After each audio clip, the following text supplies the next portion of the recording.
How you doing, everybody? Jack and I are just kind of like sitting here on the tool bench, just kind of pondering what's legal out there and what's not legal. And everything is so gray because a lot of these like legislative terms are just either they're made up or purposefully bland, purposefully vague.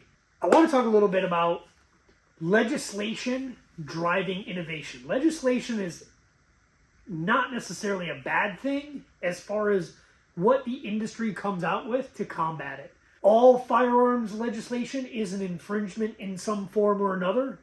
Let's just get that out of the way right now. There's no argument there. It's absolutely a fucking infringement. When the government said full auto wasn't a thing, you can't have it anymore back in 1986, it took like 20 years to figure out we can just make a trigger that goes fast. But it took rednecks like 5 fucking minutes to figure out you could wrap it. It is at this moment that we decided to censor Rob while he talks about a bunch of things that are not approved by the ATF. Your belt or something weird. Move your belt. Yeah, precisely. Like, there's always something. There's always a skirt somewhere that citizens will lift up to get past some, illegal nonsense. Braces. I think braces are good. Does it function in a lot of the same ways as a stock? Fuck yeah. Yeah, it's definitely not as good as a stock, but if I don't have to pay a $200 bribe to the ATF for an 11.5-inch gun, I'll buy this all day. Yeah. And the aspect of its name, it's a brace. Whether I brace it here, or up against an oak tree, it shouldn't fucking matter. It's a brace. Connecticut, California, New York, New Jersey, Illinois now, they breed this kind of innovation. One of the things that I thought was cool was, and I think it's cool now, I thought it was dumb as hell when I first saw it, was Mean Arms little thing. I don't think that's the real name of it. Yeah, I don't think it's called the Mean Arms little thing. It's probably not. The Mean Arms, what do they call this thing? The speed load? I don't know. Does it say? It doesn't. It just says not. It says not a magazine. It says not a magazine. I know that it's not a magazine. I know it's not a magazine. Looks like a duck, quacks like a duck, not a duck. Yeah.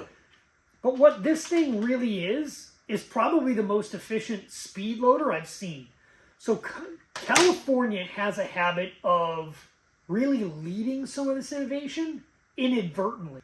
First, you couldn't have a detachable magazine on these guns. So this is an empty gun. This is an empty gun with an empty magazine? Empty gun, empty magazine. Thanks, NRA. All you safety Sallys can shut the fuck up now. You couldn't have a detachable magazine, so they came out with a bullet button, which, as long as you took a projectile and pushed the inside out, the lock bar moved and released the magazine. It was legal in California because you needed a secondary tool to release the magazine, and somehow that made it safer. Then guys came up with the mag ring. You tell me about that. I never heard about this. Which was a little ring you put on your index finger, and it went in there on its own. Then they came up with some way of, you could pop the rear pin, you could open the gun like this, and then down feed ammunition like it was a 1930s mod or M1. That's the dumbest one of all time. It really kind of is.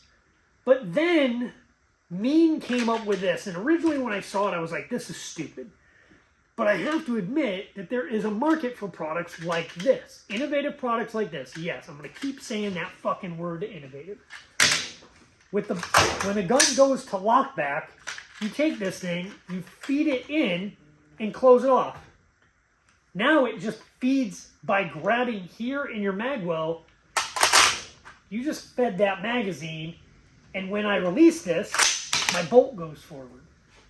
With a little practice, that's pretty friggin' fast.